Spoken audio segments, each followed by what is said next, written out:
Welcome to AEC Stories, the USS Mount Hood podcast. This is former SM3 Dempsey, and this week we're bringing you a new weekly segment called The Big Guy's Perspective. Dave and I knew each other on the ship. He's a former bosun's mate. I was a signalman. And now that we've gotten older and sillier, we talk about some of those experiences and how we look at life today. But this is pretty much what old salty sailors sound like in the aftermath. We're just going to zoom on in. Might be a little explicit, so hang in there. Roll, I'll let you roll, you know what I mean? Dude, I won't shut the fuck up. It's okay, you're a big chatty bear. Did you see the picture I made of us there with all? Yeah, I like that, dude. That was cool. We're like, oh my God. She's like, he's creating a monster. And I'm like, look, that's just less you've got to deal with me. That's, same with my wife. She saw me on the phone for 8 hours yesterday, then a 3-hour podcast. I'm like, I got a lot to say. I got to get it all out of my head before I'm like a brain dead old man, Well, yeah. Well, when I made that suggestion to her, I said, you ought to talk about, when we left for deployment and when the earthquake hit, I said, because basically we were told that everybody that lived in the Bay Area was dead. And that's what we knew for a couple of days.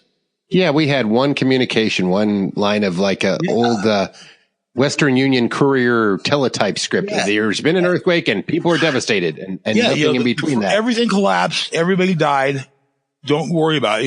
You guys just continue your cruise. You'll be moving to Virginia. Your home port is destroyed. Yeah. It's like, fuck, man, I got to swim a long goddamn way right now because we were just off the coast of Japan when we got the news. See, what I'm going to do is I'm going to make the intro later. And I'm gonna tag it to the front of this because we're already rolling, and people like to drop in like this. But I was gonna say, man, getting your wife's perspective. We had Dawn Hills, and she was on some stuff I recorded. It's just it was in a loud bar, so I didn't put it all up there. Right. Like the context isn't like the way you and I talk, so I might release it later. Yeah. But I did a podcast with a guy last night, all the way from Texas, and he hasn't even thought about the Navy in 20 years. Oh, yeah? And it's just warmed him up, Ortega. Good guy, man. He's a good storyteller, too. You'll like his podcast as he likes yours. So Where out in Texas is he? Lubbock, I believe. Yeah. But the podcast is reaching people in the middle of nowhere, and no one's talked to him forever. And we didn't realize how important it was to you, to me, to him, to them. Yeah. When we hold a little Mount Hood podcast out here and, Sip and the guys are like, hey, let's meet up. I make it to all of them. Why? Right. Because there's something that you get there that you can't get anywhere else. Yeah. And I don't have that here because I don't have anybody near me. I mean, there's one guy from the ship that lives in the same city. We used to work in the same police department, but he's just a different duck. And he's never, even in the Navy, he wasn't a chatty guy. I mean, we get along great, but Tracy's not a talker. Huh. Well, if you get him on the podcast to leave his legacy, he might open up on that. That might be something in common. I don't know, man. This guy, he's like the urban hermit. There are some loners. I mean, but I got a guy that wants to come out that he was not a big talker. He was a total loner. And he works 7 days a week. But you know what? It's like he's down to do the podcast because he sees what it is. Mm-hmm. And it's interesting how some people will change, but back to what we were saying about your wife, man. It's like, if you have the wife's perspective, this is one big audio opera. It's a story from 350 to 500 to 1,000 perspectives, right? Mm-hmm. Yeah. Every story has a different part of the landscape. Oh, you lived in Livermore, or I used to hang out in Tracy, or I hung out in San Jose. What was that like? She actually had jury duty at Alameda, County, for Alameda County. And so she was supposed to be in the Oakland courthouse when we just left and been on the freeway basically to come back home when the earthquake hit and the overpass collapsed. So, and I knew that she had jury duty and I knew she was going to be in Oakland. So I was just freaking the hell out. I'm like, damn. She's gone. I wasn't married at the time, but I'd been through some bad earthquakes when I grew up in Italy. They've had some they had a lot of volcanoes, You think? Yeah, which pretty much you're guaranteed to have tremors all the time. So California wasn't a big shift, but the size. I grew up in California. I was used to in Southern California. We had earthquakes all the time. Mm-hmm. I remember in basic training in San Diego, we were on the third floor And every time we'd have a little tremor down there, the guys from the Midwest, man, they would lose their minds. I mean, these guys just went ape shit. Yeah. And I'm like, wait a minute, man. The ground is shaking just a little bit. The building swayed a tad, but you have storms that come through and pick up your houses and relocate them 7 counties away. I'm like, what the hell are you freaking out for, man? I'm like, this is nothing compared to what goes on back there with tornadoes and stuff. Right. Hurricanes. You know, it's a little shake and shake, and then you're rolling, right? I mean, yeah. You're like, okay, I wasn't in a tall skyscraper. I never bought that, penthouse in San Francisco, 200 stories up. I'm cool. I'm down in my 1-story house in the middle of a big field. You know, I like to think that I'm a grounded person, so, you know, I stay on the ground. I'm okay. Imagine. Right. I don't have any aspirations of putting on a bat suit and flying through canyons at 200 miles an hour like some of these guys. It's really cool to watch the Red Bull channel, but yeah, I enjoy it. I'll live through them. Give me the virtual reality pass ticket. You know, I'll put on the headset and pretend I'm flying. That's all good. Because eventually they're going to drop 2 inches and not know it. And the only thing they're going to remember is when their ass goes through their head and when they hit the tree. Yeah, good old tree head in the ass trick. Yeah. Well, it's like the little thing. What's the last thing that goes through a bug's mind when he hits the windshield? His ass. What's through the guy in the bat suit's mind? His ass. So well said. You know, so your wife was there. You know, there was Reiner, who kind of helped start this whole reunion in the first place. Yeah, and he was on TI. While the Mount Hood was out to sea, he was there during the devastation, watching the bridge collapse. Oh, really? I did not know that. I told him, I said, we got to do a podcast on it because he listens. He's at a veterans barber shop up in Geneseo, Illinois. So it's like he's got the veterans out there listening to the podcast. So what's up, guys? Hey, man, cool? That guy, I never let him cut my hair once. So no, hell no. I used to cut everybody in second division's hair. Did you really? Yeah. Some people got their own thing. Some guys used to cut their own hair. He cut my hair. I'd cut Harris's hair. I cut Williams' hair before. Yeah. And, most of the guys would come because I had some clippers that your chief tried to take from me because it didn't have a safety tag. Oh, God, that safety tag. I forgot about safety tags. I think I just borrowed everyone else's iron or whatever. But the podcast I did last night, this guy was telling me the hassle that he went through. Ortega was telling me he had to go through 20 people to get his iron signed off. Yeah. Oh, yeah. You'd go buy like an electric razor or something or an iron, and you wouldn't see it for 3 weeks. Right. And it's sitting down on the electrician's bench, or I bought a great big boombox from the ship store. I still have it, and it still works, and it still has a hazardous noise sticker on the top of it that I stole from the helicopter guys. Yeah, I do. I listen to it on my shop all the time. That's pretty cool. Yeah. But that thing, I went down there and I knew what was going on. It was like 3 weeks later.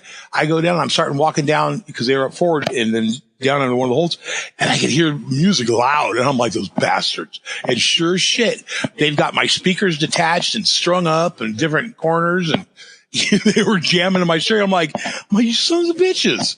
They're like, oh shit, man. Okay. Sorry, buddy. Yeah. My gosh. But Chief Hill was, he was a stickler for the safety tag. And now I understand why, but back then it's like, dick. Well, you thought you were dealing with your new angry stepfather when you get a chief that was a stickler. Like, okay, son, you had some freedoms. I used to let you go eat popsicles out on the merry-go-round. Dude, if he'd been you're going to deal with strictness. If he was my stepfather, I would have hit my mom. Well, there was not just him. There was other people that would really you got to adhere to these rules at all costs and roll it hard. And realistically, what does it all mean in the end? It's like the drill instructor, right, in the Marine boot camp. Right. You hate him all the way through, and then thank you for making me a man at the end. Right. But I thought it ended at boot camp. Yeah. No, it's all there for a reason, Right. And it carried over for me. It carried over into civilian life and law enforcement and that. And when I was on the fire department also, the more you train, the less accidents you're going to have, the better job you're going to do on the scene. There's an old Navy SEAL, one of the plank owners, that his rules. One of them is, the more you bleed in training, or the more you sweat in training, the less you bleed in battle. I agree with that saying. I was going to reference that too. It is. Muscle memory will take over, and it's just automatic. Things just happen. Like the security director for Morgan Stanley at 9/11 in the towers, when an announcement came over the loudspeaker telling everybody to stay at their desk, and he just said, hell no. He was ex-Army, and he started directing everybody out. He saved over like 2,200 lives. Wow. And he lost his because he went, after he got the initial groups out, he went back in to get other people from other places, and then it collapsed on him. But guys like that, I mean, he just, when you're that guy, right, your family is, well, they're going to understand why he did what he did. They're going to be like, well, that's dad, and dad went doing what dad does. That's right. And that's kind of how if I'm going to go out, I want to go out in a blaze of glory, man. I don't want to go out like some schmo. Yeah, I want something cool. He slipped on a banana peel. Yeah. Hit his head on a pink girl's roller skate. And mine be like, he tripped over the painted line on the ground. Well, it's like, I don't know. I'm looking at it, right? And it's such a change. All that training made you ready for life, but you didn't realize it. The more you lived your civilian life, it started you going, this is where it comes from. And just when you watch movies about going in the military, you're thinking, I'm going to go through boot camp. I'm just using the Marines because they get the best PR, the best movies, right? It's more of an accomplishment, an accomplishment, Have you seen Lone Survivor? Have you seen, American Sniper? Yeah. I mean, what the hell are you talking about Marines for, man? I know. I'm just saying they have the best boot camp movies. That's all. I didn't say they have the best. Well, no. Yeah. Gunny, that guy, Arlie Emery or whatever his name is. I love that. I love Gunny. He's fantastic. He just has that look and that voice that is like, watch, I want him to go mess with that dude over there. And you just sit back and laugh, because he can. And he stayed Gunny his whole life. He never left character. He just stayed and became and was. Never broke frame. I watched an hour-long thing on YouTube the other night with him, all his outtakes and bloopers, and he's got some great ones. About half of the weapons that he'd have on that show wouldn't fire. They were just old. I mean, they were. It was hilarious. He'd get so mad. He would just start cussing. He sounded like a sailor. It was great. Here's an M1 Garand. Oh, damn, dud. Oh, God. Yeah, right. He always wanted the machine guns, and then when they wouldn't fire, he would be so pissed. Well, those things need probably more maintenance than a regular gun. I'm guessing. I don't know. I'm no gunsmith. But do you know why he always shot watermelons on the show? Why is that? Because he hates watermelon. He was watermelon phobic. Yeah, he just hates watermelon. Dreams of them sneaking up on me. So he just always shot watermelons. That's hilarious. But an interesting concept. I guess him and that comedian that smashes them, who hates them too, Gallagher. But no, back to your wife though. It's like the wives have a perspective, right? Uh-huh. I mean, they were part of the story. They were holding down the fort. You were gone. Yep. It was a crazy life. They would have male solicitors. Well, your husband's not around. Yeah. Well, that's why I lived farther away than most. Stayed away from the base because a lot of distant Charlies would be rolling up. Hey, now it's been, I'll give her another week. She'll crack. I mean, that's how it was. Well, because my second cruise, I was married to Roberta, and her and Fisher's ex, the four of us, they moved in with us. And so that way we could split the renting apartment while we were on deployment, and the girls would have each other as company. And, they would each understand, when the other one, for whatever reason, because we were all in the same situation. Kind of Ombudsman style. Yep. Yeah, in a way. And that was interesting. Well, I'll leave it at that. You're being nice. You're not messing with the judges. The judge. Yeah. I don't want, because the judge is in my state, and I don't want to have to go in court. But if I did, I could make him nervous enough to where he wouldn't be able to do anything. Oh, we're not going to put you out there, but I would hear, and this isn't his story. We don't have to dig. You guys can use your own imagination. We're not putting anybody's name on it. But I know that I would hear stories like from someone else's wife saying, you know what, your wife and his wife and their wife, they're all at the club every night. And I'm like, well, yeah, I guess we are too. There was, in my situation, there was one that was like that, and it wasn't my wife. That's all I'll say. Yeah. Yeah. Well, I mean, you could just tell that, you know, you would see if you hung out in Alameda long enough, you'd like, where these women come from? Oh, I'm married to a chief. Yeah. I'm like, what? All you had to do is look, see what ships were gone.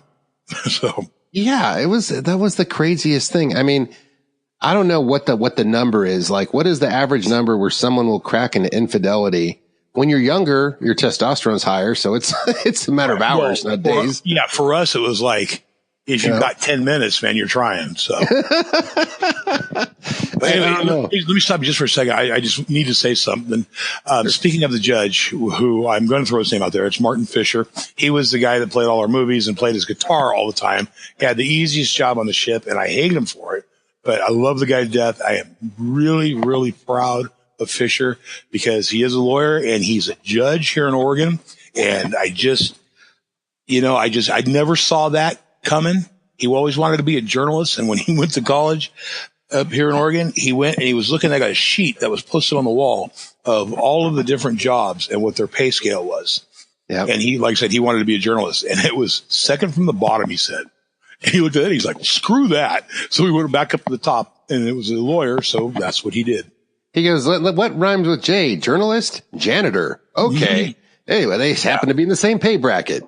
But, yeah, I'm just that guy, cause he's just a cool guy, and I'm just really proud of him. He did very, very well for himself. I took him out to Half Moon Bay when he was up here. Yeah. Him and DeBordy. We all went out. Yeah. I took him out from the beach. He was getting tired of hanging out at the hotel. It was becoming a little bit of a disco spectacle for him. Yeah. And, he's living the proper life. So I said, let me take you somewhere more judge-like. He is a micro beer connoisseur. Oh, really? Yeah. And I never saw that coming either. But that guy, he puts some beers down. But he likes he tries all of them. Oh my gosh. Yeah. I didn't tell you my I'm not saying he's an alcoholic because he's not. Not by any means. He'll be like a fine palate. He likes to go out and try whatever the new flavor of the week is, beer wise. Is it beer sommelier? Yeah, more or less, yeah. Because when we were down there for the reunion, I can count the number of drinks I have in a year on my fingers. Right. Just one pass through. And that's because of all the years I worked in law and then all the years that I worked in the bars. I never wanted to be the guy whose ass I kicked and threw out the door. Right. I didn't want to be that guy.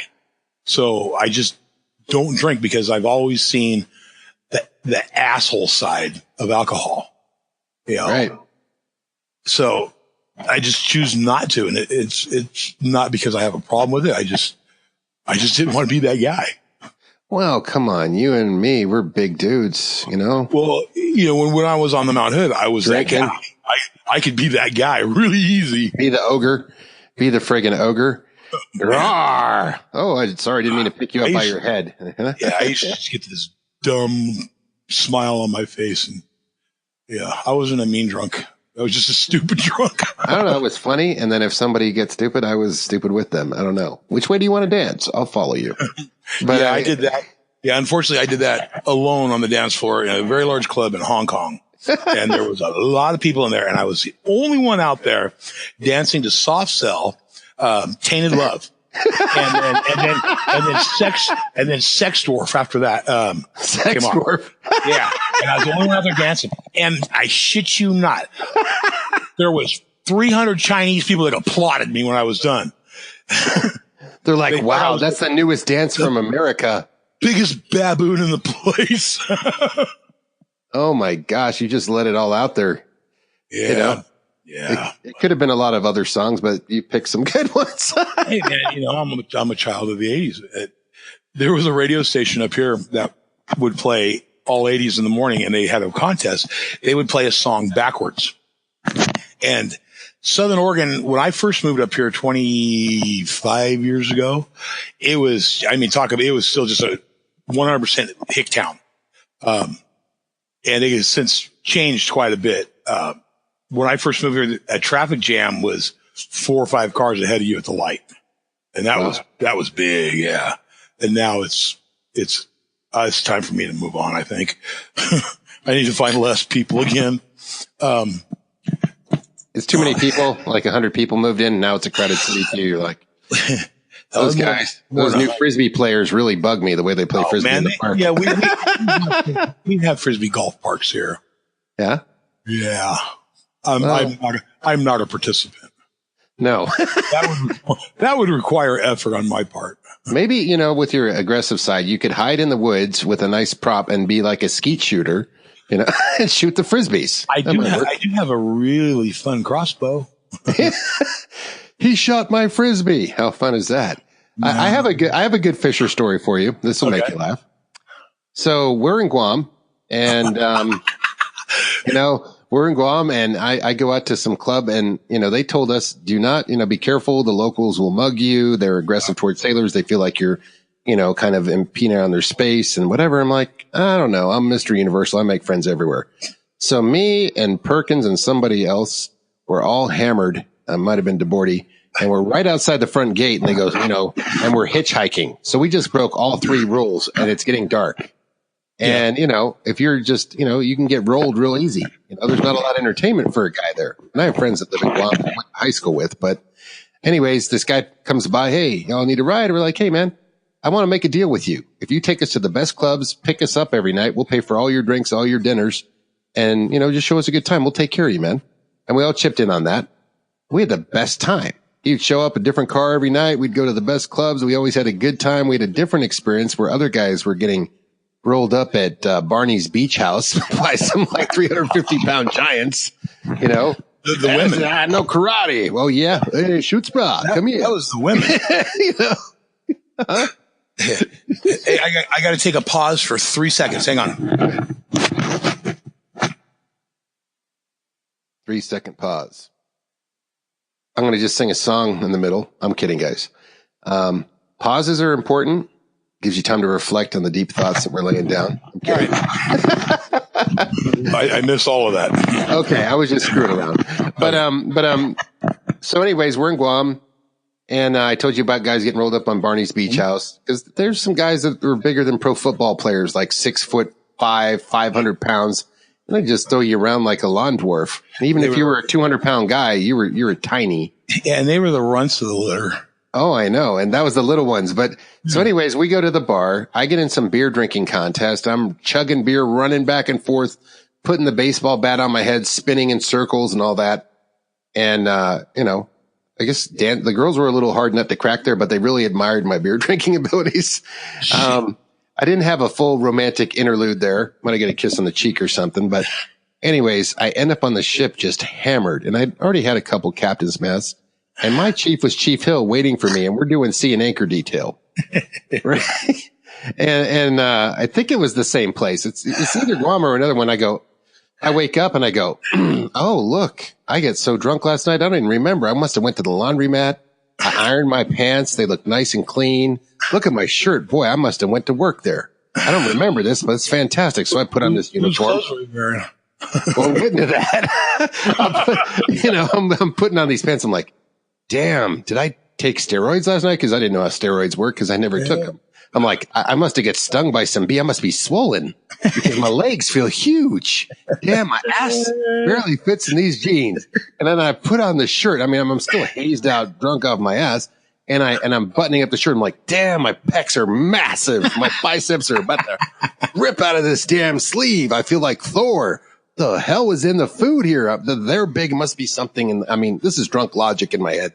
Must be something in the fruit on the island.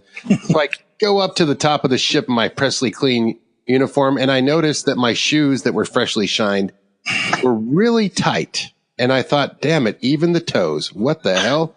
I must have drank some of that, Lilliput juice or something from Gulliver's Travels. I don't know. So I walk up to the signal bridge, and Stroud's waiting for me, and he sees me, And he starts yelling at me. He goes, Fisher. And I go, huh? And I go, what the fuck's he talking about? And he yells at me again. He's about half the size of you.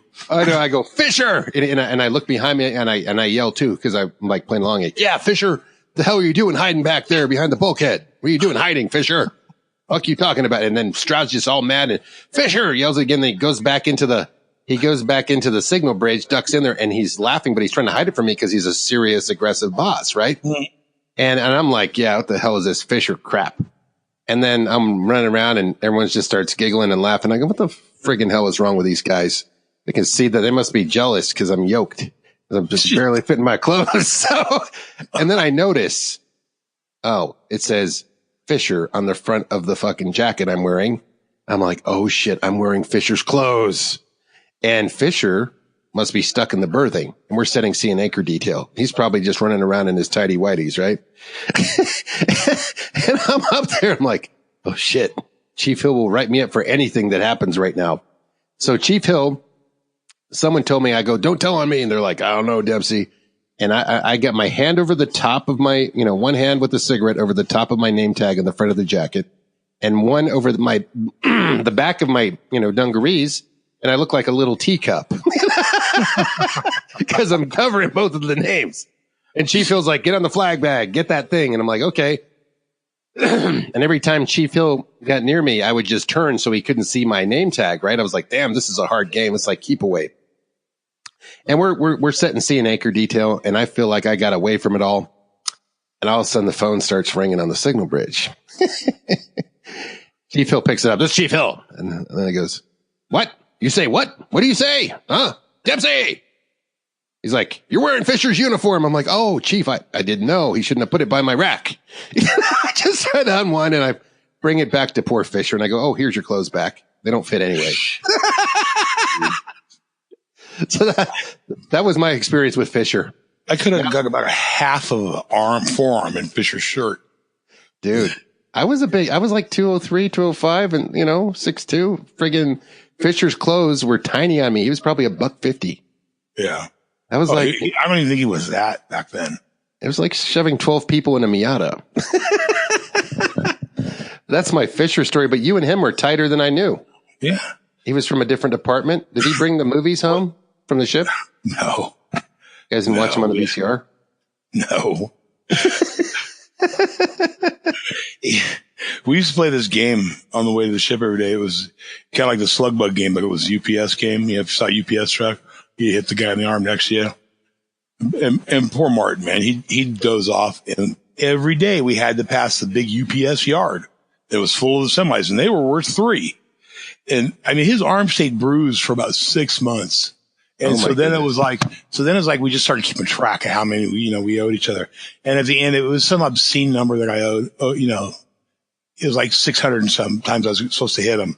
So on the day that he and his ex left to go to Oregon, come back to Oregon, because that's where they were both from, I'm like, all right, man, before you get in the car, I said, I'm just going to give you one power shot. And he's like, dude, you're going to break my arm. I'm like, well, then I'll hit you 600 times. Yeah, what is it? And, I mean, he honestly thought I was just going to blast him. I couldn't do it. I wouldn't do that to the poor guy. You're like, no. He's like, don't break my arm. I need it for judging. Yeah. I mean, journalism. Yeah, exactly. I mean, do you guys stay in touch the whole time after the ship for the last 20-some years? No, we went a long time. I didn't actually know where he was. I knew he was from Oregon, but I didn't start the Facebook thing till a lot later. Right. And so it took me a while to figure out how it really worked. What a trip. I attempted to track some guys down when I was doing another profession. And I found a couple guys, but it wasn't the most well looked at way to do it, Mm-hmm. They really weren't supposed to. And, and I wasn't doing anything malicious or anything. I just, was trying to find the buddies from the boat. So, but I can only find a couple of guys that way. But I'll tell you what, man, Facebook made it easy as hell. Oh, it Facebook really is the ultimate skip trace. I mean, you have a digital thumbprint out there. Some people have never been on it and they try to keep that anonymity, and maybe that's healthy to some degree. But then the flip side is the connections is something that you love. You like everything is like It's like having one TV channel. Now you have 500. Right? Right. Well, I like to watch all the fights on YouTube, because somebody said this about somebody else on, YouTube or Snapchat or Facebook, etc., whatever. And they're hysterical. It's just a human behavior thing. I mean, we're the flip side of George Orwell's 1984, where Big Brother would be watching us. Everyone's like, "Look at me, Big Brother. I'm over here. Oh, he's not looking at me enough. I need 200 more likes." I went into Google yesterday and did looked into the My Activity blog, right, and traced myself all over town. I don't know how many times, all the way down to the reunion and back. Right. Just all over. And then I lost my phone on June 10th. And then I went actually until July 13th until I got a new phone. And so it actually said that I was in, oh God, where was it? Like I was in somewhere over by the Indian Ocean. Oh, wow. Yeah. I can't remember what island it said, but it's for that week that I was, or that month that I was off the air. Some sailor borrowed your phone and he went to the Indian Ocean. Well, it never moved. It just sent, sent everything there, and then it just never moved, and there was never, the trace on it. But I actually really just had never paid attention to how accurate and how actually kind of alarming it is that they track you the way that they do. Because when you sync all your devices together, you don't really think about it. It's convenient to get things done, but talk about 1984, man. I mean, it's there. Well, that's the thing. It's there in past. I mean, okay, so my wife's new profession, and that's the cool thing about our podcast. It's part of us bullshitting, but we think about all kinds of interesting stuff. So, dear listeners, understand that you'll be entertained because it might not all be about the ship. That's right. My wife's profession, she's becoming a data scientist, and what they do, they study the patterns, Yeah. They study that. They figure you out what you're going to do before you do it, because we like to think we're unique and we have all this free thought, but we're more like monkeys than we think. You know what all that means, right? It's just, she's a hell of a lot smarter than you. Exactly. But that's a good thing, man. I try to upgrade on purpose. Dude, she's 10 years younger than you. 20, but it's okay. And just hot as hell. I mean, thank you, Mr. Dave. Talk about the reverse Anna Nicole. Or no, actually it is the Anna Nicole syndrome, Yeah. You're going to be, did you ever see Billy Madison with Adam Sandler, the movie? Yeah. And when they're out doing the track and field thing, you see the guy's balls? They're old. Gross. Well, now Adam Sandler's a member of that club, right? Yeah. Well, that's going to be her talking to her friends about you. Oh my gosh. Good old Steve Jones. Wrinkly balls. I think I might get some of that, whatever you call it, that botulism stuff, that the people shoot in their foreheads. The what's that stuff that the people shoot in their foreheads and make them look younger? Make the balls nice and smooth. Botox balls, right? Nice, shorn, smooth balls. What do you want? Dude, they call him the Pearl. But I mean, from some of the pictures that when you had your gym, there's no doubt. And when you're at the Playboy Mansion, there's no doubt you were manscaping with Nair, man. You know what? I hadn't. I was usually a pretty hairless guy. And I will tell you, if we're going to go off on the deep end, I was at a MMA convention and someone gave me a free Chuck Liddell electric razor. Oh, yeah? So that was kept for, keeping in shape. You know what I mean? Yeah. And my buddy was using his trying to shave his head. These were crappy razors, but they had a cool Chuck Liddell logo on them. Right. My other buddy who's a pro fighter, he's trying to shave his head. Mike Kyle is like shaving his head with the razor. And we're like, dude. He's like, here, shave my back. I need to get this back. Oh, my God. It's hilarious because we were getting ready to go out to a club. I'm okay. There was a guy on the ship. He was in Stream. Oh, and I think he was before your time. This guy, and I can't remember his name. He was a hairy little troll. And he used to walk around like, hey, man, will you shave my back for me? Because we were getting ready to pull back into port from being gone for a while. And everybody's like, dude, what is wrong with you? Nobody wants to shave your damn back. And my old lady doesn't like my hairy back. Well, either way, but you're just going to have to live with it. Listen here, sweater. Hey, man, some people wear it proudly. Some people are ashamed of it. I don't know. I mean, it's up to you. I mean, well, I've had the Bruce Willis effect going on for many, many years. Yeah. I am what I like to call just follically challenged at this point. Yeah. And what I have found is a good majority of the hair that has left the top of my head has reattached itself to my back and the top of my ass. And it just drives me up the wall. I look in the, if I can turn far enough, see my back. I broke my back 3 times now. So if I can turn far enough to see my back in the mirror, I look at it, I'm like, God, it's just gross. I was like, that's like old man's puberty when you were never like, I can't wait to grow my butt wig, whatever you want to call it. Yeah. Dude, I'm getting older. I'm starting to grow some hair in the top of my back and my ass up my back. It's really cool. When you're a very young teenager, you can't wait for everything to come in. And then when you get old and it's like, when did this start? Oh, no. You get nose hairs and ear hairs and eyebrows going crazy on you when you get older. Now that we're closing in on 50. Dude, I get some that are like 3 or 4 inches long, my eyebrows, 1 or 2 of them on each side. It's like, what the hell? That wasn't there yesterday. I go to this one barber on Coast Guard Island, and he's always like, trim the eyebrows. I'm like, yeah, thanks. So this guy's, he's paying attention to detail, man. I go, it's just funny because it's like I probably look like the owl from that old potato chips. Right. Whatever those chips were with the owl on them. Was that Frito-Lay? I don't even remember who made that. I know which one you're talking about. I haven't seen those on years. I know. What a trip.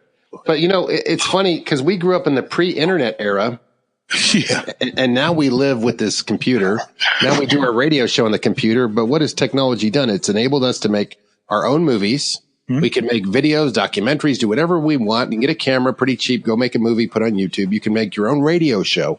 Mm-hmm. And what this is doing, now you look at people like Netflix, all the movies, people are making them. They're just going straight to streaming. They're not dealing with the Hollywood mafia to get it approved or to who's going to put money behind it. They're just going straight to it. Yeah. GoFundMe. And then you have to listen to some snotty little shit get up on stage and protest and why put your personal opinions on there. It's like, shut up, bitch. I don't fucking care what you have to say. I don't like the big nose anyway. Yeah. You've never been naked in a movie, so shut the hell up. Oh my gosh. It's all about what is fair. I've always been. Well, here's the thing, Dave. What is fair? I mean, basically now we don't have to wait for someone to tell you you're good enough. If people like your show, your audience will find you. Well, yeah. If you're boring, you'll be told pretty quickly when your numbers drop off. If you're not entertaining, people will let you know by not showing up. Right. And that's the most beautiful thing is we have the metrics to measure. Right. But I bet if we had if you were like a radio guy that had a pirate radio show, remember they had a movie about that years ago? Oh yeah, there was lots of them for a while. That was like, he's such a badass. He's a handsome guy and he's got a van with the radio show and the government's trying to shut him down because he wants to rock. Yeah. He can say what he wants to say. Yeah. I think it was Christian Slater in a van with a radio station because he was a rebel. I do. There was quite a few in pirate radio. Especially in SoCal, right? Oh, yeah. Yeah. It was real popular. Like people wanted to play their own music. And what was deemed bad then? I mean, I didn't live here. You lived here. What was it? Heavy metal? Or what was that's taboo? No. When punk came out, see, I was in Southern California. So there was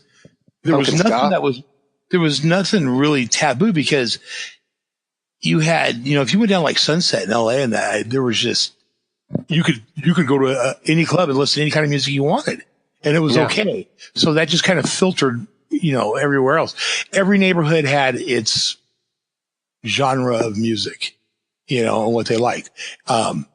Signal Hill, which is next to Long Beach, was a great place for punk. You had bands like the Vandals and Social Distortion come out of there. In fact, I worked a big concert for Social Distortion played up here a few years back now. But when my wife and I got married at our reception, one of the songs that we requested to be played was Ball and Chain from Social Distortion.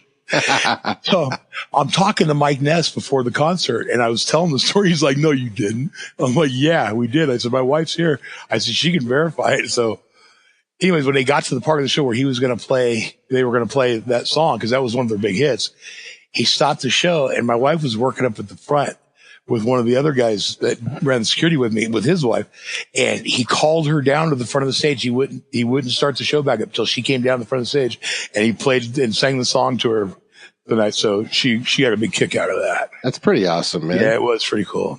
Well, you grew up where I guess cool was normal, so you didn't feel it from the outside. How it looked from the outside was like, you had surfing, which was rad, man. Yeah. And all the California talk, you had the Valley talk, you had surfer talk, different slang and lingo back then. I was pretty far away from the Valley, but there were some people that, from where I was that would try it. It's like, look, man, it's just not working.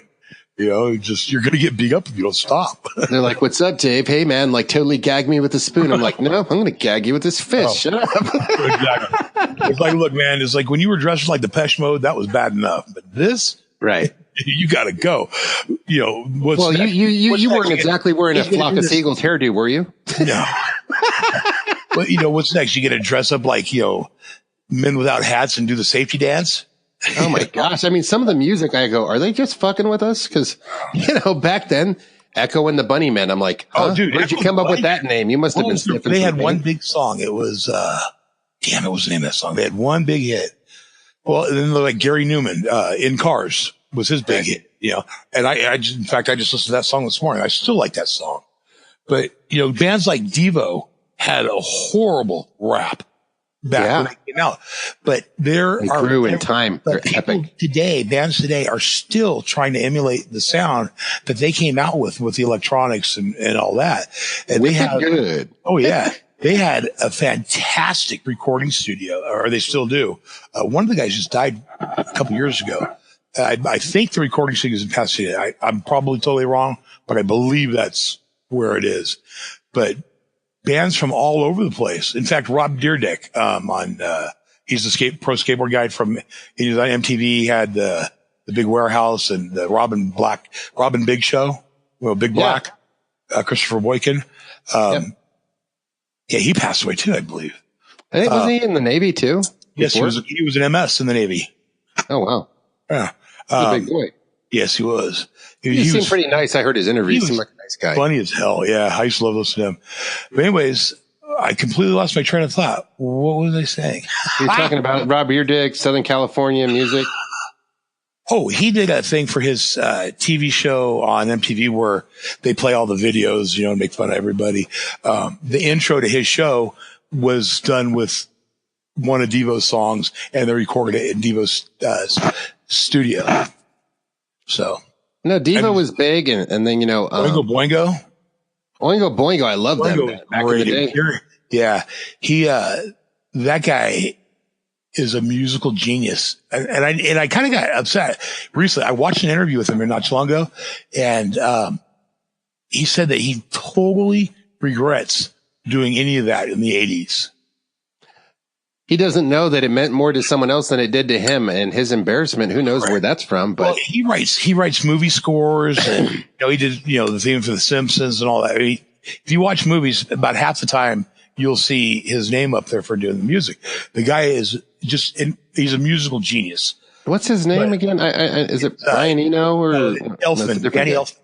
Danny Elfman. Okay, yeah. Yeah. I liked Oingo Boingo. I think it was part of like the Brat Pack kind of like era movies, like 16 Candles and all that kind of stuff like that, Weird Science, that kind of stuff. Well, yeah, that was them, they sang that. So, I mean, they were my band in the 80s, man. I loved Boingo. And to hear him say that just totally crushed me.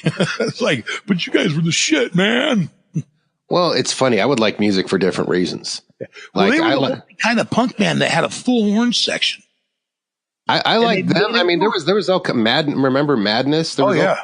I just listened to them yesterday too. I could see you jamming to Madness. You seem like a guy that should have been in that video. But then there was I liked the really sexy female singers back then. I liked the Bangles, Susanna Hoff, and I liked Samantha Fox, and I get to see both of them in San Francisco. And we're all like, she was like, at the time, I think Susanna Hoff from the Bangles, the Walk Like Egyptian girl. Yeah, walk like. I went to see them at the Warfield with Gauss of all people. He's like, come on, the Bengals. I'm like, yeah, that's a cool manly thing to do. Can I borrow your writing stick? He's cracking me up. That was funny. So we went there, and I'm thinking, well, maybe this is the part in the movie where I get the lead singer. But there was all these other pretty boys, and they're all trying to get her attention, and I'm just hanging out at the left part of the stage, and the less attractive bass guitarist is like touching me with her foot, kind of giving me the wink and the nod. I'm like, nah, I don't think so. They gonorrhea, syphilis. No, it's like they're like, I could see them getting frustrated because Susanna got all the attention. Yeah. And then I went missing to persons. I was at City Nights in San Francisco because this is all the music 80s time and stuff, right? And they were throwing albums out from the radio station and stuff. They throw them out in the crowd, and I would just dive tackle. I was knocking dudes over. It was hilarious. And then Samantha Fox was there one night. I'm like, oh my gosh, I got to get to the front stage because this is, I don't know what you think about when you're young, but you get some fantasy like, this is part of the movie where I win the maiden. I don't know where that comes from. I don't think that's the scenario. You don't think. No, but you have this fantasy. Your fantasy, you're just wondering, is my fantasy a possible reality? Is it deja vu? Oh, yeah. So I think I couldn't get to the front stage. Mine was the girl from Missing Persons. Missing Persons? Oh, yeah. You'll have to look her up. Another one I wanted to meet was Stevie Nicks. I heard she had a restaurant out here. Now she's from the Fleetwood Mac. Yeah, she was the bomb. Yeah. When she was precious from the 80s. I can see the cover of the album right now in the white, almost see-through dress, long dress. Oh, yeah. And the doves on her arm. I loved her voice, man. I don't know. And then there was like Tony Basil, I want candy. Oh, yeah. All these women, I mean, Cyndi Lauper didn't do it for me, but, no. Popular. And that traitorous scum of the earth, Mahuna. That's snatch-infested. Oh, God. I'd like to blow her up. Set it off, dude. They set it off. There's so much. I mean, I don't know. When you work around celebs like you have and I have, it's like you get to see them for what they are. They're performers, and it's a performance, and that's it. And then at the end of the day, when the performance is over, they are themselves. I'll tell you, one of the coolest guys I ever worked with was Willie Nelson. Oh, he sounds like it. He was so cool. And the poor guy, I mean, he's getting old, and people don't realize he's had tons of surgeries on his hands, and everybody, he's got this, his persona is, he's a tough old little cowboy. Well, so everybody tries to break his hand when they shake his hand.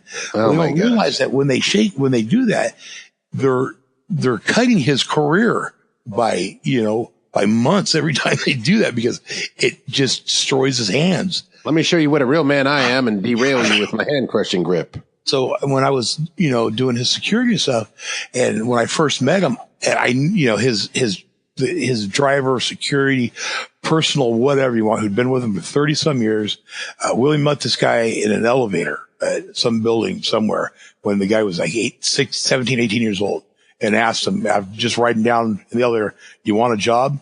And hired this kid. And the guy's had been with him for over 30 years. His name was Gator. And he had told me about his hand. So when he came out and he went to shake my hand, I lightly shook his hand. He looked at me. He's like, son, I love you. He's like, here it goes. There's my career walking up to me. Big old Dave Teresi. He's the tower of strength and intimidation. He goes, this is going to be the first time, and I don't know when, that I can go out and play my first song with my hand not hurting. Oh my gosh. And his sister plays piano for him, and they travel together. And I guess even at home at his estate, he spends the majority, or back then, spent the majority of the time on the bus because it was easier. It was more, everything was just right there. Right. You didn't have to walk around this big ass place. And I can actually understand that now, the downsizing trend.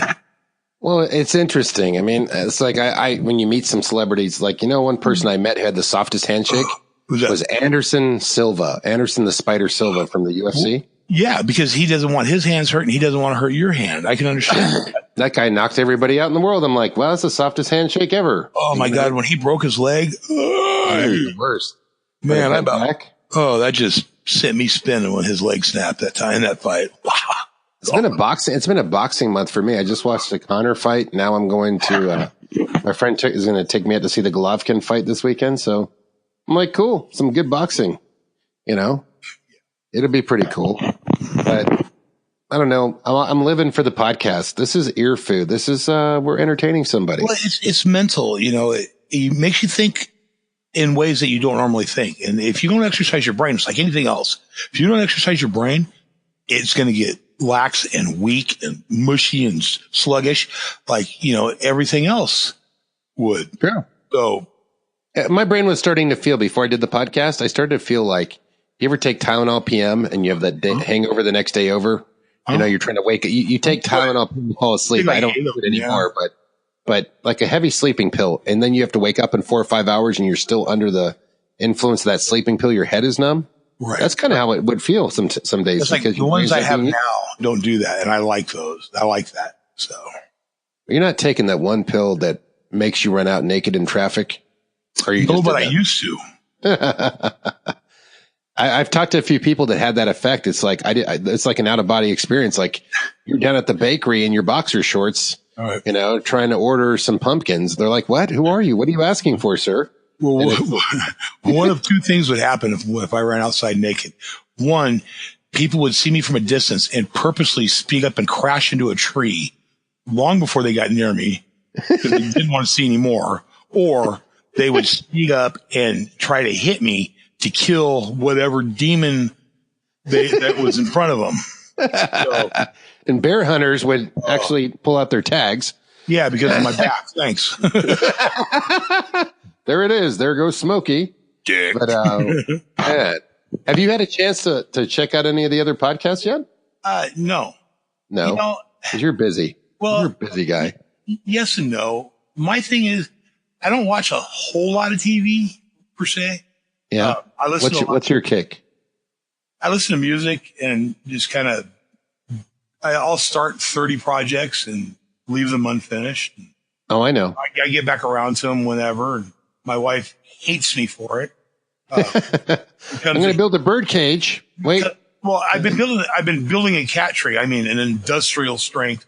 This thing, man, you could put cougars on it. And I've been building it for 6 months now, and it's still a quarter of the way finished. Wow. This is life after the Navy. This is like, I hope young men are listening to this. You're going to get to build bird cages, maybe some cat towers, and perhaps even some nice fine hour of knitting or shoe waxing, because this is where we find our joy as older sailors. The Mr. Clean, the magic erasers for tennis shoes. Yeah. That is the shit. That takes care of everything, man. If you've got white tennis shoes, get yourself some magic erasers, and your tennis shoes will stay looking brand new for months. That's pretty cool. You don't have to put any white polish on them. You don't have to buy any sports crap. Just get yourself a magic eraser and clean your shoes every other day, every couple of days, and you'll be happy. Save yourself a lot of money. Look at this. You're saving people money. I mean, this show is educational. Well, you know, and I probably shouldn't have used the name because darn it. Free advertising for them, but potential sponsor. That's a potential sponsor for the show. And that is, I just wish they didn't fall apart as easy as they do. They tend to, when you do your shoes, if they've got a lot of stitch work in them, it tears them up pretty quick. But you can't. There's nothing else out there that cleans like they do. Well, it's funny, man. It's like you've got, people are probably like digging this. Like, yeah, man. Imagine our read, like if we were doing the ad, like, hey, man, guys with ugly sneakers. Guys with ugly sneakers don't get the job done. Don't get the girl. That's why you need the Mr. Clean dry erase. Well, I just don't want people to think I'm a bum, when I go somewhere. Yeah, you got military bearing, baby. God. In my days of, the general purpose soap and a wire brush, some sandpaper, and, those days are gone. Yeah, you do the bright work? Oh, well, and never dull always it stayed in your skin, man. Ruins your skin. Well, yeah, they start cracking and flaking out, and You get an athlete's hand from using that stuff. Yeah. Something. It just eats it. It goes through your pores. I don't know. You got to use a glove or something for that crap, but shit, man. You know, the stuff that we have to, that we are exposed to every day as humans, yeah, is just, it's incredible. I mean, I'm surprised that we actually live as long as we do. Me too. It's absolutely horrible. The things that we put into our bodies every day and don't even realize it. You know, the stuff that we breathe in that we don't know that we're breathing in, and things that we eat, and it's just, yeah, it's literally, it will scare you to death if you knew everything that went into your body every day, just in a breath of air. The stuff that's going into you would, you know, it kills other things. I mean, it's ridiculous. But what are you going to do now? You know, we've already screwed the planet up about as bad as we can, and if people, you know, pay attention to anything, it's pissed off at us. Well, you can mad it is. You're up in the woods, man. I mean, when it's not burning, it's beautiful air, right? Well, the woods are 5 minutes from me, but you know. Oh, you're away from the woods, out in the field. Pretty much. Pretty much. Watching the mooses roam. You don't have mooses up there, do you? No bears? Oh yeah, yeah. Where I live in Southern Oregon, we've got black-tailed deer, which are the smallest of the deer. We have elk. We have mountain lions. We have black bears. We have, you know, all the other little critters that go along with that. Wow. So you get some good stuff up there. Yeah. And you get great craft beer, and you've got great foodie culture up there. I mean, you guys get some good eats up there for sure. We have that. We have like the world-renowned Oregon Shakespeare Festival. It's actually a very serious, very well professional, put together, professionally acted theater. People come from all over the world to see it every year. That's pretty neat.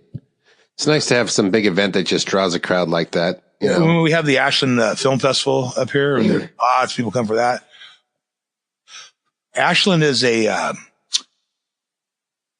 type of town that we call it, you know, it's the tree hugging town, I guess you call it. People kind of very green friendly, nature based. Yeah. You know, people don't want to abide by society's laws or, yeah. They want to do their own thing. And, you know, if that's your thing, that's your thing. I can't tell somebody how to live their life. Hell, I can't even tell myself how to live my life. You know, I don't know what's going to happen tomorrow. No, that we're just sharing our perspective, what we see and what's going on. We don't really know. Yeah. You know, I mean, I can give you life advice. It'll work for a minute, but then life will happen again and a new wall will come. Well, as I tell my kids, and then, you know, people that I've worked with over the years, you know, and had to help out. Just tell them, it's like, you know, all I can tell you is from past experience or what I personally think. And that doesn't mean that it's true or right or correct. It's just what I think I would do in this situation. But that doesn't mean that you should or have to do that. Oh, did you ever hear from that chief, or are you still reaching out to that chief? I'm waiting for my wife to bring me the number. It's her fault that I have. But they've been very busy where she works, and but it will get done. This chief is an old man that was on the Hornet, right? Yes, and he came in. That's a rare treasure, because I think even on the Hornet, when I go on there, all they have is the docents, you know, the guys that give you the tours, and a lot of them are former Army, and if they were in the Navy, a lot of them weren't on a carrier, or they weren't even related to it. So, but they're just people that have a pure, you know, love for military history and all that. I really wish my grandfather, Robert Teresi, was still here. I could listen to him tell stories of the Navy all day, every day for my entire life, and I'd never get tired of hearing him. He had the best stories. He was on some of the coolest ships, and he was in for a long time. He retired as a CW04. He and my grandmother are both buried at the Presidio, so I got to go visit with them while we were for the reunion. It was good when we got there, and I told my wife and my kids, I'm like, y'all need to give me some time. I said, me and Grandpa got some things we got to talk about. I haven't exactly been the model person lately. So he's like, listen, we're not full blown Catholics, but I'm going to go use you as a confessional over at the cemetery. I felt better afterwards. You know, I did. I just sat down there and, because on their stone, you know, Grandpa's on one side and then Grandma's on the back. You know, it's, you know, Robert Teresi, CBO4, U.S. Navy World War II, and on the back, and his wife, you know, Charlotte Teresi. And it's really cool, you know, because they're there together. And I really miss my grandparents. I really do. Because I could talk to them about things that I couldn't talk to my parents about or anybody else, you know.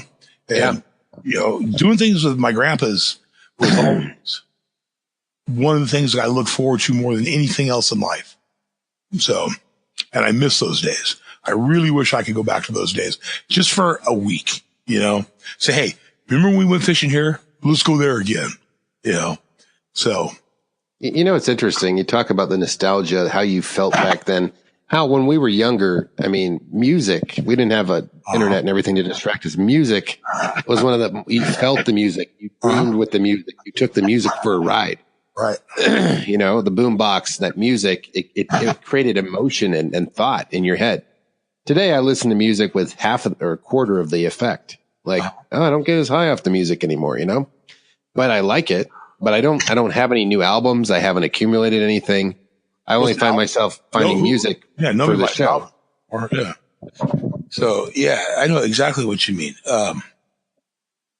Yeah, you know, back when growing up, you know, if I was listening to a band, I was listening for a specific reason at that time.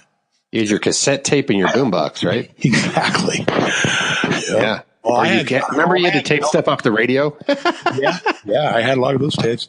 I used to tape stuff. Remember Dr. Demento? Yeah. I had a lot of his tapes when I was really young. I used to buy a lot of the 12-inch extended mix albums. Well, okay, hang on. I'm going to date myself really, really bad now.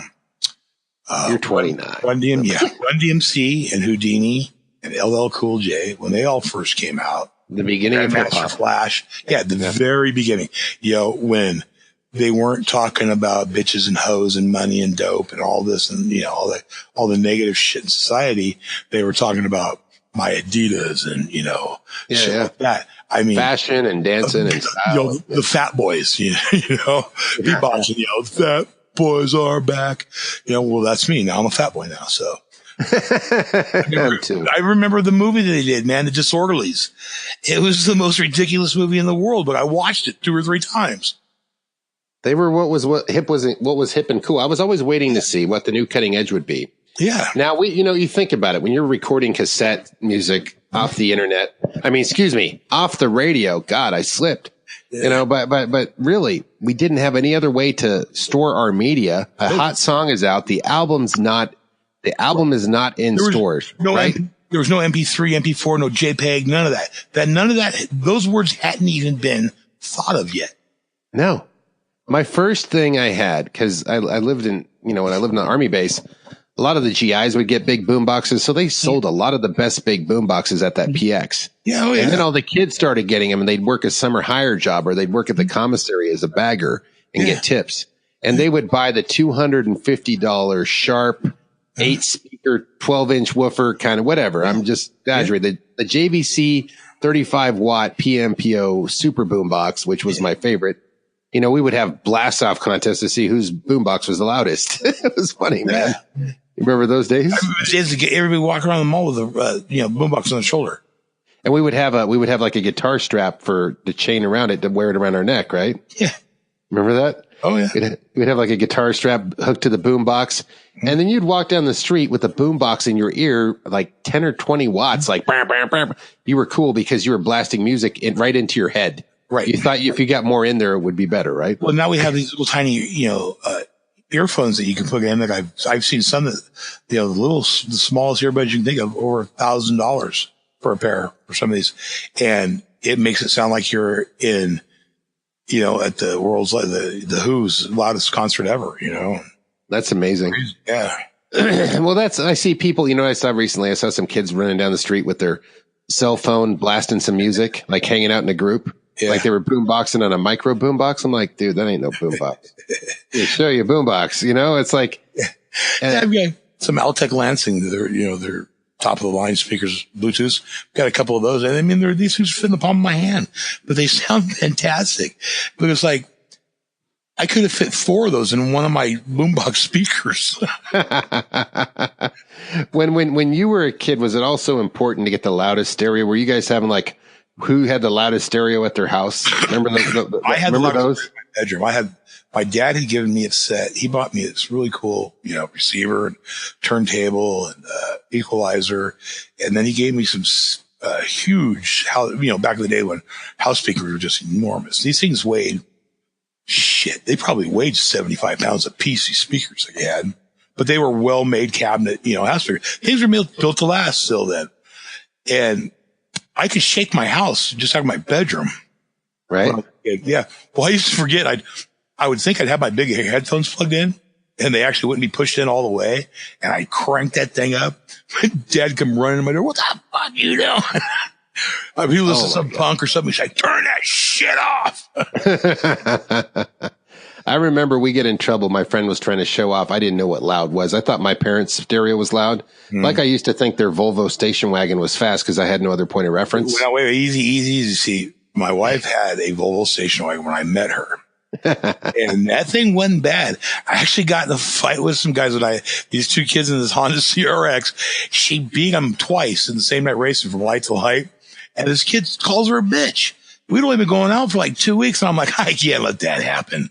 So I jump out of the car and, the kid's starting to roll his window up as fast as he can. He doesn't get it all the way up. And he's like, dude, I got a gun. I'm like, then you better get it, because if you don't, I'm going to pull you through the fucking wing window and recreate birth. And this kid, he's just shaking. He's like, I got a gun. I'm like, well, you keep telling me, buddy, but I haven't seen it yet. Tell me about how much karate you know too while you're at it. Yeah. Tell me what a badass your cousin is, man. Tell me how you've memorized all the moves from Billy, Jack, and Enter the Dragon. That's and right. Basically it's just muscle memory at this point. Yeah. Hey, listen, man, I'm wearing Chuck Norris fighting jeans. Okay. So you better back up. You watch Napoleon Dynamite? Yeah, I have. It's a great guy, the instructor. Do you think somebody wants a roundhouse so he wears pants like these? Think about it. Forget it. He was married to one girl from American Gladiator that just, oh man, God bless her, but she just took too much human growth hormone. Oh, wow. You're talking about the instructor who's wearing the all Americana Evil Knievel karate outfit. Somebody wants a roundhouse kick from someone wearing pants like these. Forget about it. Oh my God. That part of the movie just cracked me up. Because I know guys like him. I've met hundreds of guys like him. I definitely have too. I mean, I've worked in the martial arts business and having run gyms, and there's like, is that a trophy sensei? Like this guy said he did all this stuff. Like a Karate Kid, yeah. But realistically, now MMA kind of levels the playing field in professional kickboxing and say, I don't see you on this database. You're not real. You're not real. It's like the guy that goes out and finds Tony Seals, Don Shipley. You ever watch those videos? Oh, the guy that finds what people you call it. Well, people going around saying that they were a Navy SEAL. Stolen valor. Yeah. Yeah. And he goes out, people report him. He goes all over the United States and busts these guys. And some of these people are just douchebags. Some of them are just flat out, on paper criminals, bad. Some are bad people, and others are just pure con artists. And he goes out, he's like, look, man, he goes, it takes me 5 minutes to find out if you were ever a SEAL or ever even went through BUDS. There's a database. And people can vet the name. There was one guy in New Orleans, this big black guy who was, I don't know if he was a bouncer at this bar. No, because he worked at an auto shop during the day. He was just hanging out, but he had a trident tattooed on his arm. And, it was telling everybody that he was a SEAL, and he never was. He was only in the Navy for like a very short time before he was discharged. He had convinced himself that he was in the Navy or in the SEALs. It was ridiculous. But Don Shipley, he takes all these old SEAls with him, and these guys are no joke, man. It doesn't matter if they're old. I probably wouldn't want to tangle with them on my best day, And I love watching those videos, and there's just hundreds and hundreds of them. Just pulling people's cards, right? Yeah, and if and his wife is just God, she's just great. So if you guys haven't seen any of the Stolen Valor stuff, especially the people that claim to be Navy SEALs, go onto YouTube and you can find him. His name is Don Shipley, but he's also has his own channel now, his own page. Something with YouTube, he had to go do something else, but you can still you'll get the information and go to his page. It's absolutely amazing the lengths that some people go to make an entire life out of one lie. They want to, it's the beta male identifying with they're trying to put on the Superman cape, really. It's like a strap-on masculinity badge. Like, I'll get more cred if I say I'm this. It's like, what's the point? Be who you are. The first one of these that we did, you asked me about it, and I flat told you why I didn't think I could go, do it. Sure, I wanted to. Who doesn't? That's a badge of honor that you just can't get anywhere else, and it doesn't get any better than that. But I knew that, number one, physically, yeah, probably. Mentally, absolutely not. There was no way in life I was ready for that thing. Well, for me, physically, 100%, but mentally, I had no idea what it was about and what I was in for. If someone had explained it to me, they're going to test your mental toughness. They're going to take you to the edge. If you had some insight, I guarantee when I was younger, 20, 30 years ago, pretty sure I could have done it. I was athletically, I met all their PRT requirements and all that. Right. But athletically, but, like you said, they take you to the edge, but then they kick you in the ass and you fall off the edge. You fall down into the waterfall into this pit with tumbling boulders. You get run through that, washed downstream about 4 states, and then they bring you back up. Well, it's like when I was younger, I was mad that I didn't because I knew that I possibly could. But now that I get older, I also see where not knowing certain things, they could have, I could have broke at a certain point and not knowing why. Because I didn't know what to expect, because it's the mental game. Right. And having to ring that bell, right. I think a lot of those guys would rather die than ring the bell. I really do.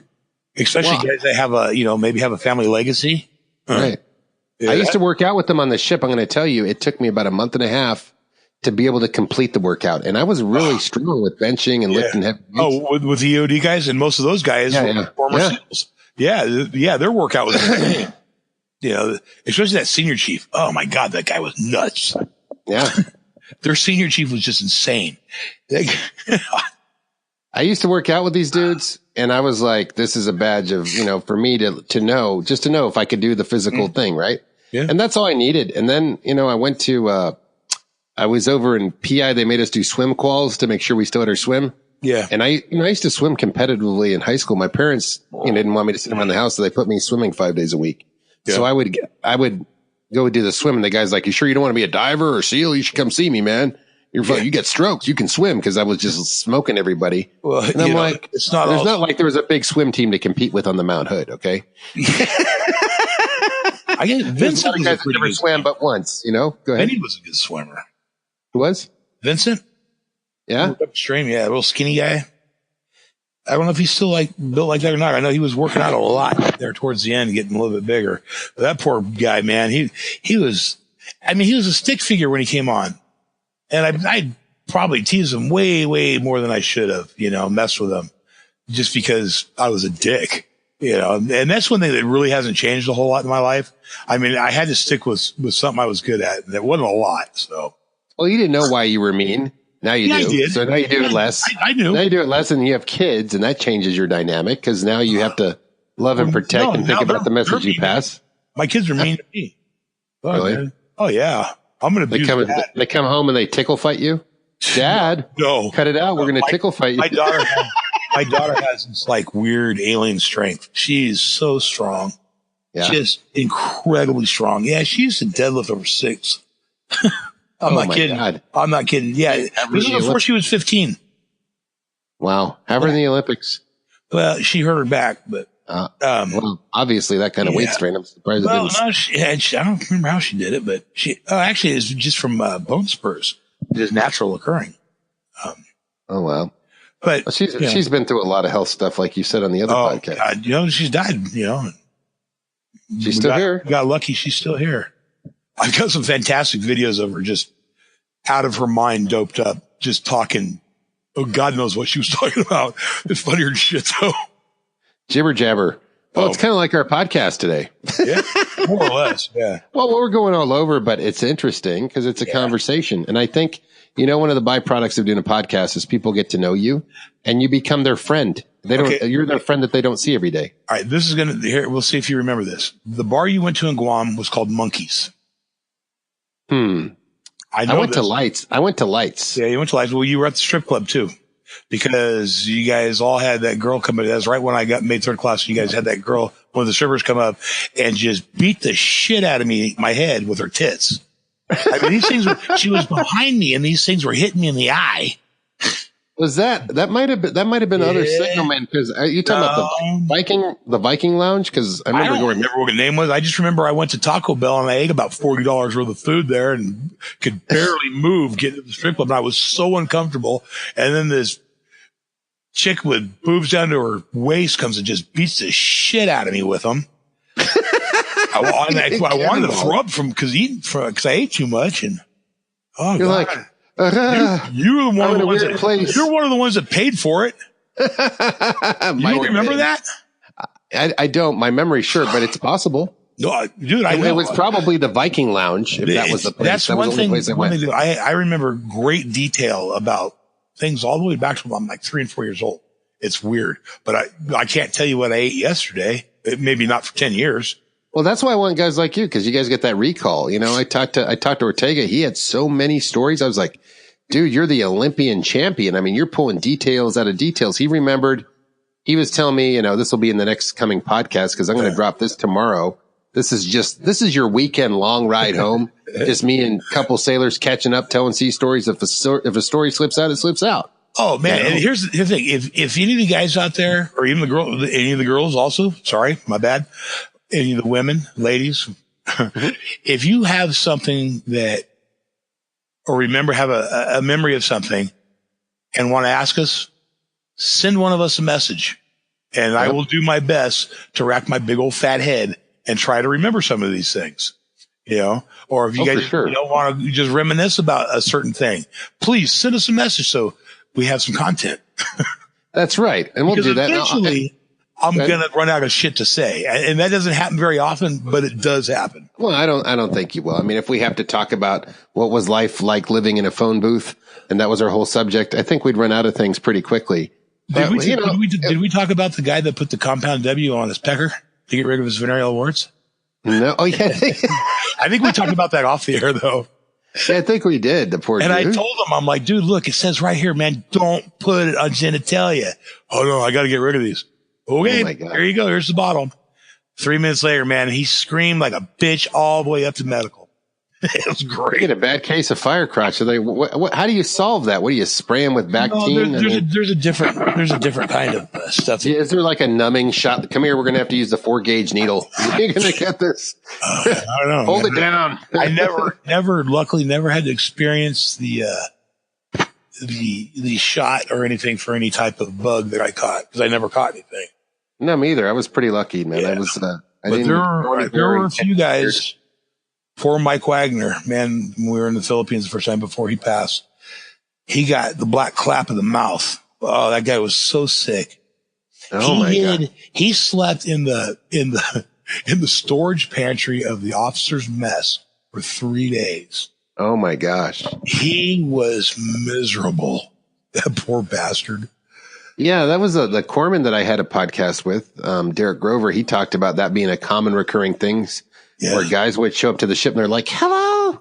Like, what happened to your voice? Open your mouth. Sing the national anthem already. And then, I'm sorry, some people are going to find this a little offensive, but when my son got old enough and I knew, that the time was there, I gave him some advice. I gave him some Navy advice. I said, look, kind of a rule of thumb that you might want to just keep in the back of your mind is, if you can't put your face in it, don't put anything else in it. That's a good dad rule. But it's a different generation, man. Kids talk different. Well, it's a different generation in many ways because we were more of a physical, higher testosterone, higher sport. We were more engaged with the physical world. Oh, yeah. And we were also, we were more like, I would say that we're more sexual. We're more sexual than this generation. Well, because you had to get out and talk to people face to face. Right. There was no texting and email and shit. There was no Photoshop. It was what it was. And you had to go out and make contact. The art of talking to somebody is dead. It's dead. Letter writing is dead. Right. And that's unfortunate. Well, we're here talking, and we're still the champions. But I got to say, like, you talk about, like, look at this. There was some documentary I saw that Japan has really lost its sexuality, and that's just one country. And then I see parts of that in the States, and I think a lot of it's got to do with the technical thing, like someone rather play a video game than go try to meet a girl and have a girlfriend, or relationships are too complicated because they take away from computer time. They can play these damn Sims games, where they meet these people and they have sex right in the game. I mean, what the hell is that? Oh, I got a crazy story on that.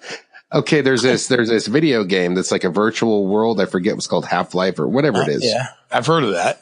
I dated this gal a few years ago before I met my wife, and, she was like, yeah, I play Half-Life. And all of a sudden it's like, she's into some crazy S&M or who knows what she was into. Yeah. But anyways, she was on there and she would meet guys and people would actually fall in love with each other's avatar. Oh yeah.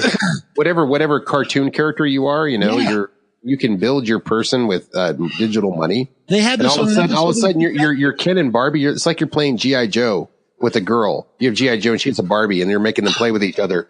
But since the play is so great that your Ken and Barbie is so great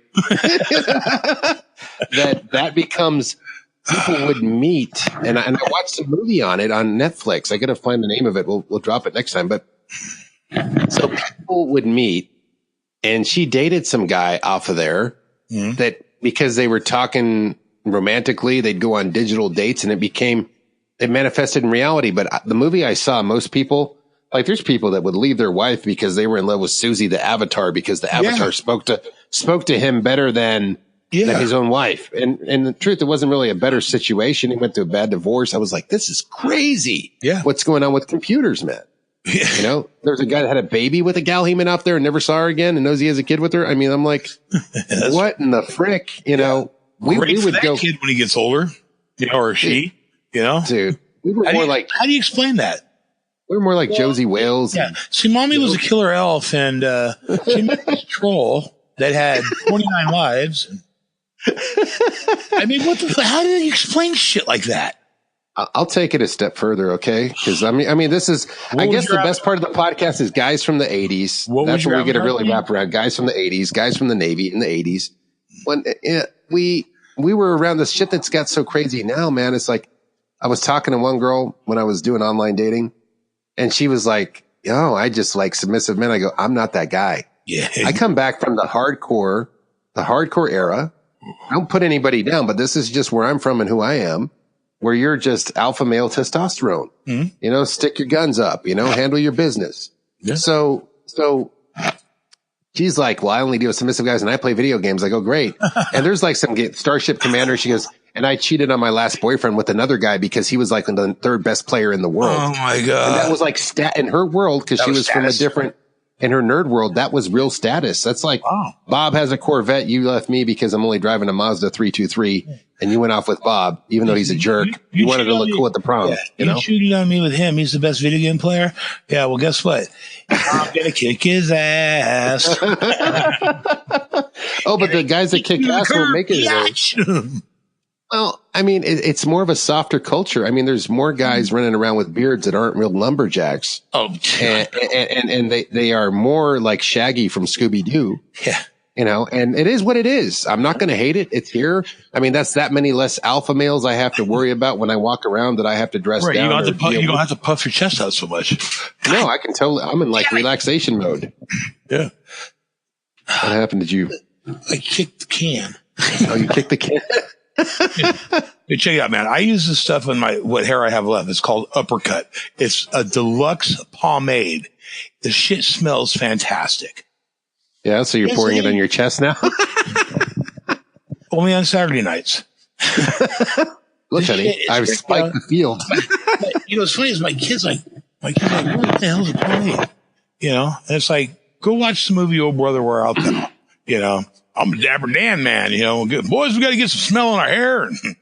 Nobody now really knows what that is. They don't know. It's just little shit like that those are the things that my grandfathers did that I remembered, that I enjoyed being with them when they did that, because this, it brings back those smells from and visions from when you were young. And those are the things now that make me feel better than anything else. What a trip. It's certain things that take you back. It's a smell or it's a sound. Yeah. Or food. It's a breeze, a temperature, something that a certain food, or, a certain spice on a food.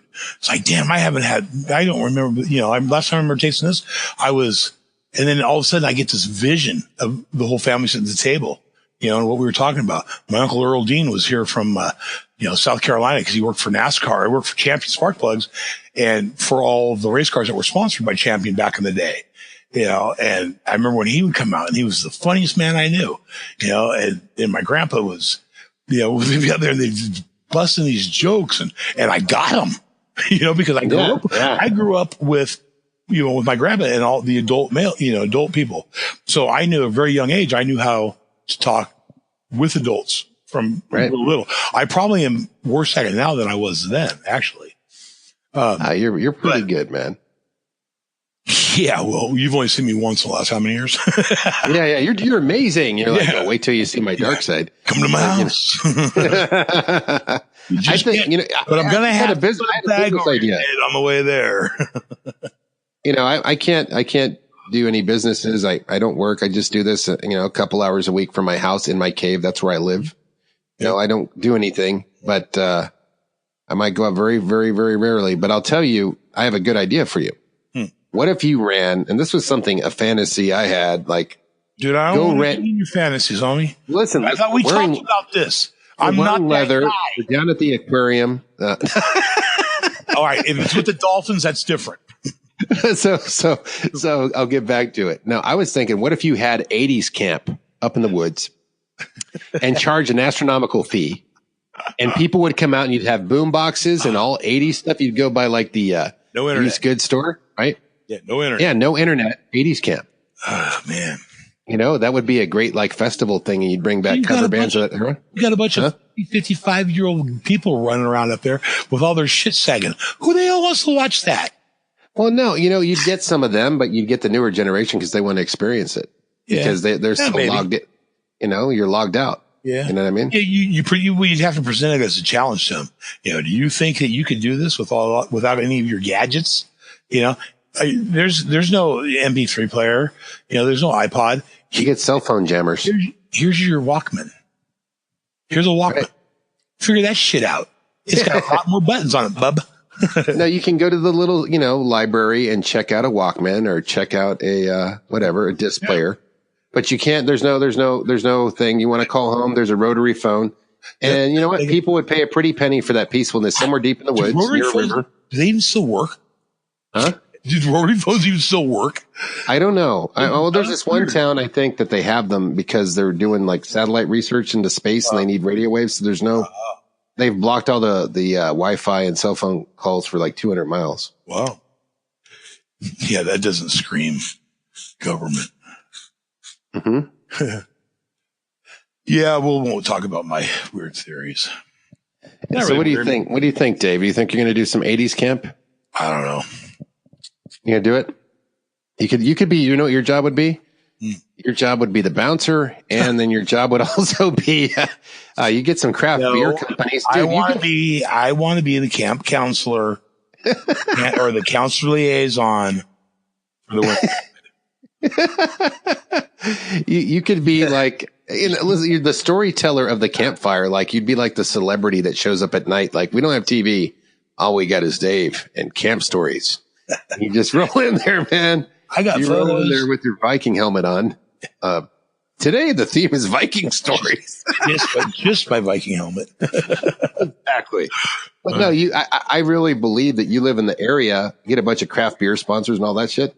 Realize podcast we actually have a true Bigfoot trap up here, just a few miles from my house. Really? Yes. Yeah. It's been turned into just, you can't get into it anymore for safety reasons. But no, there was an actual Bigfoot trap put up here, up at Applegate Lake. Oh, wow. So they've been looking at Applegate? Yeah, no, Dennis Applegate, the signalman. Yeah. So I always thought it was funny, man. He and I never saw eye to eye on anything. And, he was a bit of a disagreeer, even with me. Yeah. And that's just him, I guess. But I'm going to have him on the podcast, but he was a bit of a disagreeer. So you hear that, Dennis, eat that. But when I first moved here, I lived in the Applegate Valley. My parents still do. We're tired of you like naming everything around Dave just to get your point across, Dennis. Quit making those towns yours, taking over all those towns. That's what you get out and became a town baron. If I don't have him on Facebook or anything, I don't even know if he is on there, but there's down the road from where my parents live, there's an actual, in these people's driveway, they have a big metal gate on the top of it, just says Applegate. Yeah, so. Oh, that's funny. I was one of those, maybe his family crest. Who knows? He may be related to him. I don't know. He's actually near you. I talked to him the other day. He's working for the VA now. Yeah, where at? Doing medical stuff like RN or something. Where at? Do you know? He just told me. I'm going to look at his message while I got you here, see what he's doing. Right now he's packing to come bitch at us. Yeah, he's just like, oh, that's not cool. I've got 3 black belts since I get out, and I'm going to go visit you, big old. Dude, I've got 4 black belts. 2 of them in the closet and 2 of them are hanging on the door. They go with different pants. Oh, yeah. Well, I knew him briefly, and he was a signalman with me. And then he went and became a beach master, and now he did well with himself after he got out of the Navy. Good. Do you remember J.P. Farnham? Yeah, I do. Dude, I used to ride into it with him sometimes. Sometimes he'd bring his motorcycle. Sometimes he'd have had a Pontiac, the Grand Am, the black one, all pumped up. That was my boss. Yeah. He had this thing about when we'd have something to gas. He didn't want to put the car in park and he'd leave it running when he filled it up. And then I'm always thinking, dude, is he going to like fill up and we're going to take the hell off without paying? Or it was almost weird. I liked the guy, but he was another one kind of like you, man. He had a wife that was like an infant compared to him. Oh yeah. I was always like, that's your kick? And he was never a big drunk. He was never No. He went right home every day. So. Okay. Yeah. I tried to find him on Facebook. I can't find JP. You gotta remember, man, JP he had been a second class about 5 different times. Yeah. So he was a lot older than we were. He was a first class though when I got there. Yeah. Yeah, well, he was a second class too. Before that. Oh, yeah? Yeah. Like 5 different times. Oh, my goodness. Yeah. I did not know. Oh, yeah. He was the most laid back guy. I was talking with him, talking to Dalton about him last night. Well, hell, I had a BM1 that by the time he got done with his, whatever he was doing was a BM. No, he was a seaman. Oh, wow. Yeah, unfortunately. And he'd been in a long time. I mean, he was. Couple guys hit that disco dust, man. They find their way out the Navy. Zero tolerance. What was that? Oh, okay. What does that say? How likely are you to recommend Windows 10 to a friend or colleague? I'm not fucking going to recommend shit to anybody. Oh, just crap popping up on my computer. Who knows what that is? You don't pay me. Why would I recommend it? You're not paying me, asshole. So for the long drive, we're going to come back with some good topics. We did a good marathon today. I think we got like 92 minutes in. We got 92 minutes and 42, 43, 44. We're going to come up with something. You're going to have to hang out and keep coming back to this podcast to figure out what it is, because we don't even know what it is either. Yeah, you're going to have to come back to it. And if people would send us some suggestions, some memories, some whatever, then we'll have more content to go on. I might even have you podcast with another shipmate too. I can do that. Dude, I don't work. I don't do shit. Yeah, we could definitely get these people. House bitch now. Everyone's wondering where all the manly men went. They're retired. I'm a house bitch that hired somebody to come clean my house because I'm too fucking lazy to do it. So that way my wife doesn't have to do it when she gets done working. And when she's happy, I'm happy. You guys get a good thing, and you have a really good wife. You guys have been together forever, and that's 30 years, man. That's better than any kind of wealth anybody could ever achieve. I think that. There's a different kind of money in this world that a lot of people don't see. Right. I know money can't buy that happiness that you have. It's different. Right. And there's different kinds of happiness, and there's the type of happiness that puts your world at ease. That's the happiness that you want to shoot for. The other kind doesn't really matter. I know people that have nothing. I mean, absolutely nothing. But yet they have the person that makes them feel better than anything else in the world. And that's all they need. That's all they want. And their life is good. And that's pretty interesting because when you look at this whole situation, right?